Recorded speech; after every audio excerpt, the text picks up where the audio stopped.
আগামীকাল চট্টগ্রামে শুরু হচ্ছে দুই দলের দ্বিতীয় test. Chattogram flight lieutenant Motiur Rahman cricket stadium থেকে বিস্তারিত জানিয়েছেন সহকর্মী মনিরুল ইসলাম পারভেজ। আগামীকাল শুরু হচ্ছে বাংলাদেশ এবং জিম্বাবুয়ের দ্বিতীয় টেস্ট এবং এই টেস্টটি বাংলাদেশের জন্য অতি গুরুত্বপূর্ণ, কারণ এটি একটা মানসম্মানের ব্যাপার হয়ে দাঁড়িয়েছে। গত টেস্টে সিলেট যেভাবে বাংলাদেশ হেরেছে, ব্যাটিং ব্যর্থতার কথা বলেছিল, গতকাল আমরা দেখেছি যে এইটিকে কেন্দ্র করেই বাংলাদেশ দল আজকে দেখেছি ব্যাটিংয়ে জোর দিয়েছে। তো সকালে বাংলাদেশ দল আজকে অনুশীলনে আসে 10টার ঠিক আগে। এরপর থেকেই তারা হালকা অনুশীলন করে, ক্যাচ প্র্যাকটিস করেছে।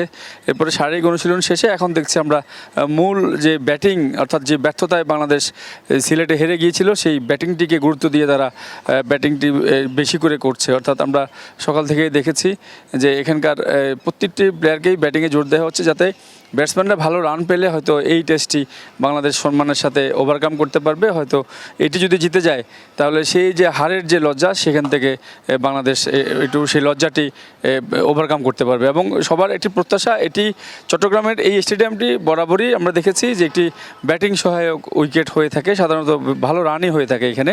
সেই জন্যই বাংলাদেশ এবার তাদের সেই চেষ্টাটি এবং তাদের সেই অনুশীলনটি, সেটি তারা ব্যাটিংটিকে জোর দিয়ে দেখলাম সেই অনুশীলনটি তারা কিন্তু করছে। এবং এই যে বীরশ্রেষ্ঠ যে মতিউর রহমান ক্রিকেট স্টেডিয়াম থেকে আমার কাছে যে অনুশীলন নিয়ে এবং আগামীকাল টেস্ট ম্যাচ নিয়ে এতটুকুই রয়েছে।